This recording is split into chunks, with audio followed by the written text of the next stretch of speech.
Hello, welcome to our channel 4K Mallu family. അപ്പോൾ ഞാനിന്ന് പറയാൻ പോകുന്നത് നമ്മുടെ വീട്ടിൽ നമ്മൾ വളർത്തുന്ന ഒരു ചെറിയൊരു വേപ്പിൻ തൈയായിരുന്നു കേട്ടോ. ഏകദേശം 2 വർഷം പോലും പഴക്കമില്ല ഇതിന്. പക്ഷേ ഇതിൻ്റെ കൊമ്പുകളൊക്കെ നമ്മൾ തളർത്ത് വരുന്ന കൊമ്പുകളൊക്കെ നമ്മൾ വെട്ടിക്കളയാറുണ്ടായിരുന്നു. അതായത് പുതിയ കൊമ്പുകൾ വരുന്നതെല്ലാം ഞങ്ങൾ ഒടിച്ചൊടിച്ചെടുക്കുകയാണ് ചെയ്യുന്നത്. അങ്ങനെ ഏകദേശം ഒരു 5 അടിയോളം ഹൈറ്റൊക്കെ അതിനേ ഉള്ളൂ. അപ്പോൾ നമ്മളൊരു 2-3 തൈ നമ്മൾ മേടിച്ചത് നട്ടതാണ്. അടുപ്പിച്ചടുപ്പിച്ചാണ് നട്ടിരിക്കുന്നത്. വീടിനോട് ചേർന്ന് തന്നെയായിരുന്നു. അപ്പോൾ ഇത് കണ്ടോ, ഇതൊന്നിപ്പോൾ നല്ല രീതിയിൽ ഇത് വളർന്ന് നിൽക്കുന്നുണ്ട്.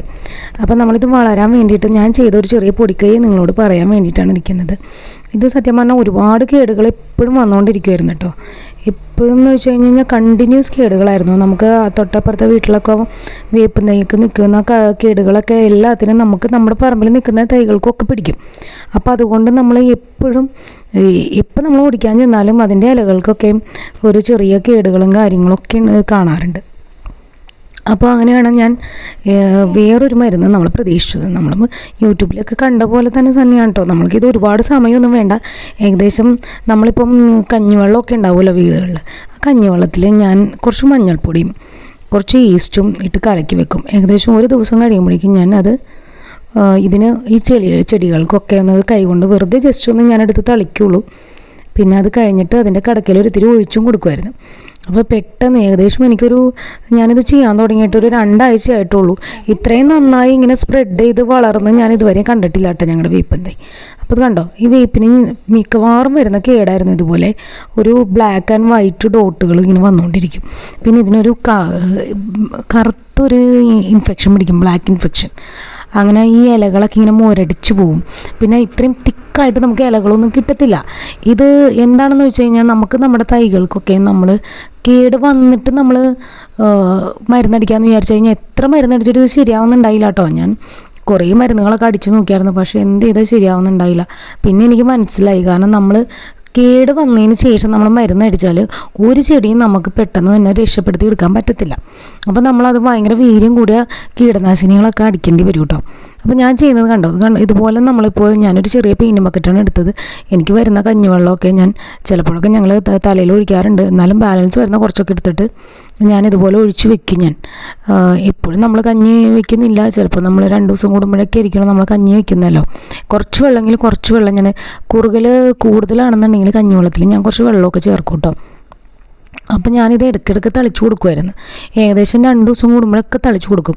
അപ്പോൾ അങ്ങനെ ഞാൻ തളിച്ചു കൊടുക്കുന്നത് കൊണ്ടാണ് ഇതിന് പിന്നീട് കേടുകളൊന്നും വന്നില്ല.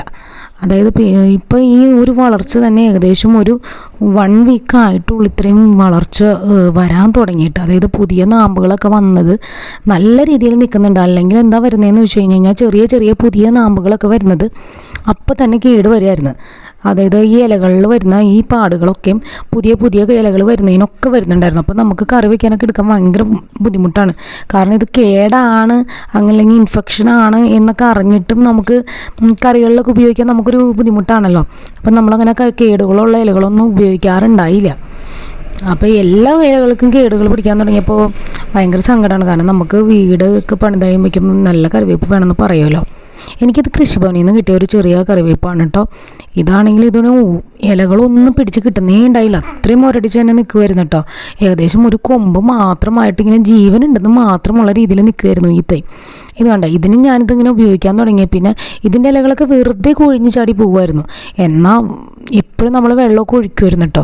ഈ വേപ്പിനൊരു പ്രത്യേകതയുണ്ട്, ചെറിയ നല്ല നാര് പോലത്തെ വേപ്പാണ് ഇത്. എനിക്ക് തോന്നുന്നു ഈ കാടുകളിലൊക്കെ ഉണ്ടാകുന്ന രീതിയിലുള്ള വേപ്പാണെന്ന് തോന്നുന്നു, എനിക്കറിയത്തില്ല. പക്ഷെ നല്ല സ്മെല്ലാണ്. മറ്റേതിന് നേരത്തെ കണ്ട വേപ്പിനേക്കാളും കുറച്ചും കൂടി സ്മെല്ല് കൂടുതൽ ഇതിനുണ്ടെന്ന് വന്നിട്ട്. പെൻസിൽ പോലെ എന്ന് പറയും, അതായത് നല്ല ഈർക്കിൽ പോലത്തെ വേപ്പ് തൈയായിരുന്നു. കണ്ട, എൻ്റെ വേപ്പ് ഇങ്ങനെ കാട് പിടിച്ച പോലെ നിൽക്കും. അപ്പം നിങ്ങളിതൊന്ന് പരീക്ഷിച്ച് നോക്കൂ. നമ്മൾ കേട് വരുന്നതിന് മുമ്പ് നമ്മൾ ഈ കഞ്ഞോളവും മഞ്ഞളും ഒക്കെ തളിച്ച വെള്ളം ഇടയ്ക്കൊന്ന് തളിച്ചു കൊടുത്തു കഴിഞ്ഞാൽ വലിയ ഉപകാരമായിരിക്കും കേട്ടോ. ഞാൻ പുറത്തുനിന്നൊന്നും വേപ്പില മേടിക്കാറില്ല, വർഷങ്ങളായിട്ട് വേപ്പില മേടിക്കാറില്ല. നമ്മൾ വാടക വീട്ടിലായിരുന്നപ്പോഴും നമ്മൾ വേപ്പിൻ തൈ നട്ടിട്ടില്ലെങ്കിൽ പോലും ഞാൻ വേപ്പില ഉപയോഗിക്കാറില്ല കറികളിൽ. കാരണം ഏറ്റവും കൂടുതൽ വിഷമടിക്കുന്നത് വേപ്പിലാണല്ലോ. അപ്പോൾ അതുകൊണ്ട് ഇത് ചെറിയ തൈയാണെങ്കിലും നമ്മൾ വീട്ടിൽ നട്ടുപിടിപ്പിക്കുന്നതായിരിക്കും നല്ലത്. എല്ലാവരും ഇതൊന്ന് പരീക്ഷിച്ച് നോക്കൂ. നമ്മൾ കുറേ ചെടികളൊക്കെ നട്ടിട്ടുണ്ട്, ഫ്രൂട്ട്സിൻ്റെയും പഴങ്ങളുടെയൊക്കെ തൈകളൊക്കെ ഉണ്ട്. അപ്പോൾ ഇതിൻ്റെയൊക്കെ റിവ്യൂസ്, ഞാൻ ചെയ്യുന്ന കാര്യങ്ങളൊക്കെ ഞാൻ നിങ്ങളോട് പിന്നീടുള്ള വീഡിയോസിൽ ഞാൻ പറയുന്നതായിരിക്കും. അപ്പോൾ നിങ്ങൾ ഇതൊക്കെ ഒന്ന് പരീക്ഷിച്ച് നോക്കൂ, നിങ്ങളുടെ വീപ്പ് സംരക്ഷിക്കാൻ പറ്റുമെന്നുള്ളത്. എനിക്ക് തോന്നുന്നു ഓൾമോസ്റ്റ് എല്ലാവർക്കും ഈ കേടുകളും കാര്യങ്ങളൊക്കെ വരുന്നുണ്ടാവും. ഇപ്പം നമ്മുടെ കാലാവസ്ഥയൊക്കെ വളരെ മോശമായ രീതിയിൽ ആയിക്കൊണ്ടിരിക്കുകയാണല്ലോ, മാറ്റങ്ങൾ വന്നുകൊണ്ടിരിക്കുകയാണ്. അപ്പോൾ അതുകൊണ്ട് അതിനനുസരിച്ച് കുറേ പുതിയ പുതിയ കീടങ്ങളൊക്കെ വന്നുകൊണ്ടിരിക്കുകയാണ്. എല്ലാവരും ഇത് ചെയ്യണം കേട്ടോ. എന്നിട്ട് കമൻറ്റ് ചെയ്യണേ. Bye bye.